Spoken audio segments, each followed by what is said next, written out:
ఒకరోజు శాస్త్రి గారు తమ కార్యాలయంలో కూర్చొని ఉండగా వారి కార్యదర్శి వచ్చి ఇలా అన్నారు, సార్, ఒక సినీ నటి మిమ్మల్ని కలవాలని వచ్చారు. అప్పుడు శాస్త్రి గారు, సరే రమ్మని చెప్పండి అన్నారు. ఆవిడ లోపలికి నడిచి వస్తూ ఉంటే సాక్షాత్తు లక్ష్మీదేవి నడిచి వచ్చిందా అన్నట్టు ఉన్నారు. ఆవిడ ఎవరో కాదు, మన మహానటి సావిత్రమ్మ గారు.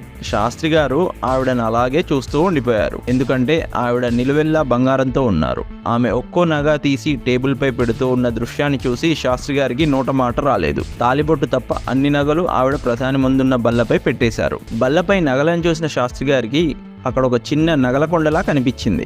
ప్రధాని గారు, ఇవన్నీ రక్షణ నిధికి నేనిచ్చే విరాళం. నా వల్ల ఇంకా ఏ సహాయమైనా నేను చేయడానికి సిద్ధమే అన్నారు మన సావిత్రమ్మ గారు.